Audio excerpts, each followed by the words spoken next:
दुनिया की सबसे मुनाफा बख्श कंपनी कौन सी है? एप्पल या शायद अमेज़न? नहीं, बिल्कुल नहीं। ये है सऊदी अरामको, एक ऐसी कंपनी जिसका तेल तकरीबन एक सदी से हमारी दुनिया को ताकत दे रहा है। लेकिन सवाल ये है कि ये सहरा की रेत से खरबों डॉलर की सल्तनत तक कैसे पहुंची और क्या इसका दौर अब खत्म होने वाला है? आइए इस पूरी कहानी को समझते हैं। 2019 में अरामको ने तारीख बनाई। जब ये कंपनी पब्लिक हुई तो इसकी कीमत लगाई गई $1.7 ट्रिलियन। ये तारीख की सबसे बड़ी आईपीओ थी। जरा सोचिए, ये इतनी बड़ी रकम है कि इसका अंदाजा लगाना भी मुश्किल है। और बात सिर्फ कीमत की नहीं है। 2018 में अरामको रोजाना 13.6 मिलियन बैरल तेल पैदा कर रही थी, जो किसी भी दूसरी कंपनी से कहीं ज्यादा है। ये आदाद-ओ-शुमार बताते हैं कि आलमी तवानाई की मार्केट पर इसका कंट्रोल कितना मजबूत है। लेकिन अब एक बहुत बड़ा सवाल पैदा होता है। जिन कुव्वतों ने अरामको को दुनिया की सबसे बड़ी कंपनी बनाया, वही कुव्वतें तेजी से बदल रही हैं। तो क्या अरामको अपनी बादशाहत कायम रख पाएगी? इस सवाल का जवाब जानने के लिए हमें उसकी तारीख में जाना होगा। तो चलिए पहला हिस्सा देखते हैं, रेत से सुकाल तक। अरामको की कहानी 1930 की दहाई के बंजर सहरा में शुरू होती है। देखते हैं ये सब कैसे शुरू हुआ। 1933 की बात है। सऊदी हुक्मरान शाह इब्न सऊद को मुल्क चलाने के लिए पैसों की सख्त जरूरत थी। उन्होंने एक अमेरिकन तेल कंपनी सुकाल को तेल की तलाश का ठेका दे दिया। कई सालों तक नाकामी का सामना करना पड़ा, लेकिन आखिरकार 1938 में कुआं नंबर 7 से तेल के इतने बड़े ज़खायर मिले कि सब हैरान रह गए। ये एक तारीखी लम्हा था। और फिर जल्द ही 1939 में तेल की पहली खेप दुनिया भर की मार्केटों के लिए रवाना कर दी गई। बस इस एक दरियाफ्त ने सऊदी अरब की किस्मत हमेशा के लिए बदल दी। अचानक एक गरीब सहराई रियासत के पास वो खजाना आ गया था जिसकी पूरी सनती दुनिया को शदीद जरूरत थी। अब कहानी का दूसरा हिस्सा शुरू होता है। 1973 का तेल का बहरान। अब हम 1970 की दहाई में दाखिल हो रहे हैं। एक ऐसा दौर जिसने ना सिर्फ अरामको बल्कि पूरी दुनिया की तकदीर बदल कर रख दी। हुआ ये कि एक सदी से ज्यादा अरसे तक दुनिया पर राज करने के बाद अमेरिका अब अपनी तेल की जरूरियात खुद पूरी नहीं कर पा रहा था। इसकी अपनी पैदावार कम हो रही थी, जबकि तेल की भूख बढ़ती जा रही थी। अमेरिका की अपनी पैदावार गिर रही थी और दरामदात तेजी से बढ़ रही थीं। इसकी एक बड़ी वजह उस वक्त की बड़ी बड़ी अमेरिकी गाड़ियां थीं जिन्हें गैस गजलर्स कहा जाता था, जो औसतन सिर्फ 13.5 मील फी गैलन चलती थीं। इन प्यासी गाड़ियों के लिए अमेरिका को बाहर से तेल मंगवाना पड़ रहा था। और फिर आया 1973, जब अरब इजराइल जंग छिड़ गई। ओपेक ममालिक ने इस मौके पर तेल की कीमतें बढ़ाने का मुतालबा किया, लेकिन मगरबी कंपनियों ने साफ इनकार कर दिया।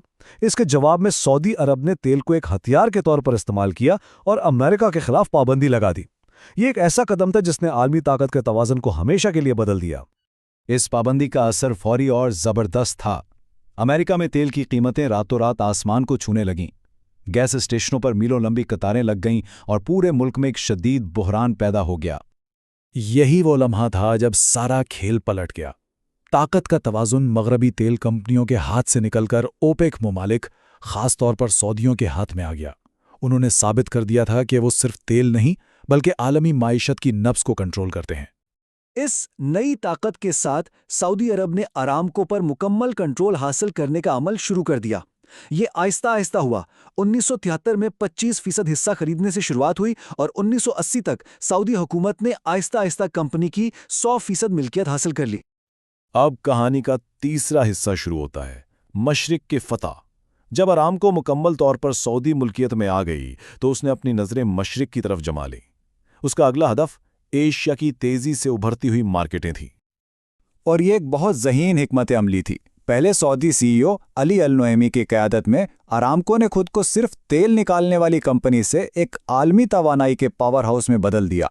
जनूबी कोरिया से लेकर चीन तक उन्होंने रिफाइनरीज में सरमायाकारी करके पूरी सप्लाई चेन पर अपना कंट्रोल मजबूत किया। और उनकी टाइमिंग बेहतरीन थी। वो एशिया में ठीक उस वक्त पहुंचे जब चीन की मईशत रॉकेट की रफ्तार से तरक्की कर रही थी। नतीजा ये निकला कि आज सऊदी अरब चीन को तेल फराहम करने वाला सबसे बड़ा मुल्क है। तो अब आते हैं चौथे और आखिरी हिस्से पर।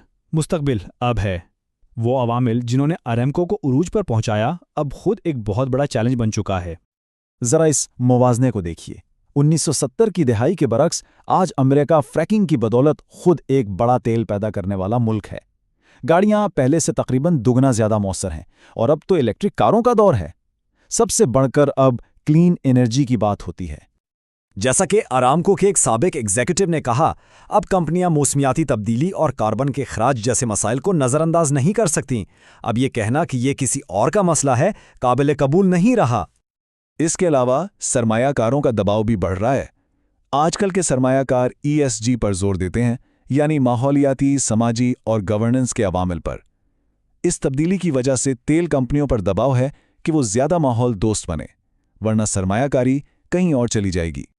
इन्हीं तब्दीलियों को देखते हुए सऊदी अरब ने अपनी मईशत का तेल पर इन्हिसार कम करने के लिए 2019 में अरामको की IPO की, लेकिन उन्होंने कंपनी का सिर्फ 1.5% हिस्सा बेचा और वो भी ज्यादातर सऊदी सरमायाकारों को ही बेचा गया। तो सवाल वही है, एक ऐसी दुनिया में जो आहिस्ता आहिस्ता तेल से आगे बढ़ रही है, क्या तेल का सबसे बड़ा बादशाह अपनी सल्तनत बचा पाएगा? यही वो सवाल है जो अरामको के मुस्तकबिल का तयन करेगा।